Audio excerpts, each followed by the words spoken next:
Hi అండి, అందరూ ఎలా ఉన్నారు? అందరికీ 4వ శ్రావణ శుక్రవారపు శుభాకాంక్షలు. అదే కాకుండా ఈరోజు ఆగస్టు 15 కదా, అందరికీ స్వాతంత్ర దినోత్సవ శుభాకాంక్షలు. ఇంక ఈరోజు మార్నింగ్ నుండి పూజ ఎలా చేసుకున్నానో ఇంట్లో అయితే ఈ వీడియోలో అయితే చూపిస్తాను ఫుల్గా. ఇంక ఈరోజు మార్నింగ్ లెగ్గన అయితే మా తన్వికి 7 కల్లా స్కూల్కి అయితే వచ్చామన్నారు. ఇండిపెండెన్స్ డే కదా, ఫ్లాగ్ హాస్టింగ్ ఉంటుందని చెప్పేసి ఇంకా తనకైతే వైట్ డ్రెస్ ఇలా వేసేసి ఇంకా తనకి స్కూల్కి అయితే పంపించేసాను మా పాపని. మా పాప వెళ్ళిపోయిన తర్వాత అయితే ఇంటి ముందు కడిగేసి ముగ్గు వేసుకొని పసుపులో కొంచెం వాటర్ యాడ్ చేసుకొని కాళ్ళకి అండ్ మొహానికి అయితే రాసుకున్నాను. మా అత్తయ్య రాసుకోమన్నారని చెప్పేసి ఇంకా పసుపు మొత్తం రాసుకున్న తర్వాత అయితే ఇంకా శారీ కట్టుకొని ఇలా కుంకుమ బొట్టు అయితే పెట్టుకొని పూలు పెట్టుకొని పూజ చేయడానికి అయితే రెడీ అయిపోయాను. ఇంకా తులసి మొక్క దగ్గరికి అయితే వెళ్ళాను దీపం పెడదామని. తులసమ్మకి దీపం పెట్టడానికి వెళ్ళేటప్పటికి ఇంకా ప్రసాదం అయితే చేయలేదు. మరీ మార్నింగ్ అయిపోక ముందే తులసమ్మకి దీపం పెడితే మంచిది కదా అని చెప్పేసి ఇలా బనానా అయితే ప్రసాదంగా పెట్టేసి ఇంకా తులసమ్మకి అయితే దీపం పెట్టేసి ఇంకా కిందకైతే వచ్చేసాను. ఇంకా మా 2 హౌసెస్ అని చెప్తాను కదా, అందరం కలిసే ఉంటాం. కాకపోతే చిన్న ఇల్లులు అవ్వడంతో అయితే 2 ఇంట్లో అయితే ఉంటాము. కాకపోతే 2 ఇంట్లో పూజ చేసుకుంటే మంచిది కదా అని చెప్పేసి నార్మల్ దీపాలు అయితే ఎవరింట్లో వాళ్ళు పెట్టుకుంటాము. వ్రతాలు ఏమైనా ఉంటే పైన మా అత్తయ్య వాళ్ళు ఉన్న దగ్గరే చేస్తాము. కిచెన్ అయితే 2nd ఫ్లోర్లో అనమాట. మా అత్తయ్య వాళ్ళు ఉన్న దగ్గరే అందరం ఒక దగ్గరే వండుకుంటాము. ఇంకా పైకి అయితే వెళ్ళి సేమియా అయితే కాచేసాను. సగ్గుబియ్యం వేసి కొంచెం సేమియా పుల్లలు వేసి ఇలా సేమియా అయితే కాచేసి ఇంకా ప్రసాదంగా చేసి అయితే మేమున్న రూమ్లోకి కింద ఇంట్లోకి అయితే తీసుకొని వచ్చేసి ఇలా లక్ష్మీదేవి అమ్మవారికి అయితే ఫొటోస్కి ఇలాగ చామంతి పూలు, మందార పూలు, ఇంకా గులాబీ ఇవన్నీ పెట్టేసి దీపం అవన్నీ సర్దుకొని అక్షింతలు వేసి అయితే ధూపం వెలిగించేసాను. ఈరోజు శ్రావణ శుక్రవారం కదా, ఇంకా లక్ష్మీదేవి అమ్మవారికే కాకుండా దుర్గమ్మకు కూడా అలా ధూపం అయితే వేసేసి ఇంకా లక్ష్మీ అమ్మవారికి దుర్గమ్మకి అయితే కలిపి పూజ అయితే చేసుకున్నాను. అమ్మవారి బొట్టు చూడండి ఎంత బాగా వచ్చిందో దుర్గమ్మది.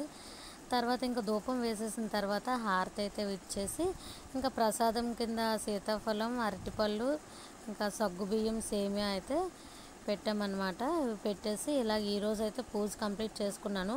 లాస్ట్ షార్ట్స్లో మీకు చెప్పే ఉన్నాను మేమైతే వ్రతం చేయట్లేదని చెప్పేసి.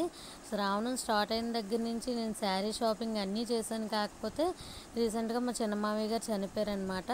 ఇంకా పంతులు గారు అయితే 3 months వరకు వ్రతాలు అయ్యి చేయొద్దని చెప్పారు. నార్మల్గా ఇలా ఇంట్లో పూజ అయితే చేసుకోమన్నారు. అమ్మవారికి తాంబూలం కూడా పెట్టొద్దని చెప్పారు. ఇంకా ఎవరింటికైనా తాంబూలంకి ఇన్వైట్ చేస్తే వెళ్ళమని చెప్పారు.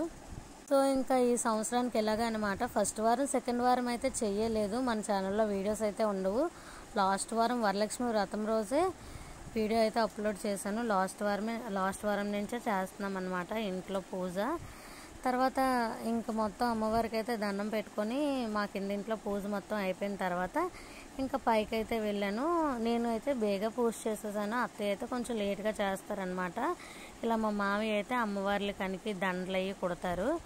ఇంకా మా పై దేవుడి మూల అనమాట. ఇక్కడ లక్ష్మీదేవి వెండి లక్ష్మీదేవి విగ్రహం అయితే ఈ ఫోటోకి ఇలా తమలపాకుల మాల అయితే వేశారు. ఈరోజు శుక్రవారం దుర్గమ్మ కదా, దుర్గమ్మకు కూడా తమలపాకుల మాల వేశారు. ఆంజనేయ స్వామికి కూడా వేశారనమాట. మా అత్తయ్యకి దుర్గమ్మ అన్న ఆంజనేయ స్వామి అన్న చాలా ఇష్టం. ఎప్పుడు ఏ పూజ చేసినా సరే ఇంకా వాళ్ళిద్దరికీ స్పెషల్గా మళ్ళీ పూజ చేసుకుంటారు.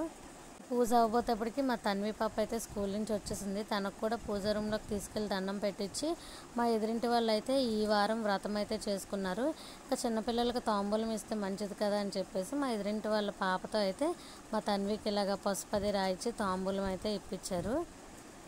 తర్వాత మా తన్వి తాంబూలం తీసుకొని ఇంటికి వచ్చేసిన తర్వాత ఇంకా పూజ అంతా అవబోతేప్పటికి 11-11:30 అవుతుంది. ఇప్పుడైతే పెసరట్లు అయితే వేసుకొని ఇప్పుడు బ్రేక్ఫాస్ట్ అయితే చేసాము. తన్వి మార్నింగ్ మిల్క్ తాగేసి వెళ్ళింది. ఇంకొచ్చిన తర్వాత బ్రేక్ఫాస్ట్ అయితే చేస్తాము. తన్వికి సగ్గుబియ్యం, సేమియా అంటే చాలా ఇష్టం.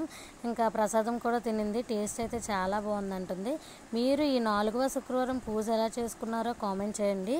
మా పూజ అయితే ఇలా జరిగింది. వీడియో వస్తే మన ఛానల్ని లైక్ చేసి సబ్స్క్రైబ్ చేసుకోండి.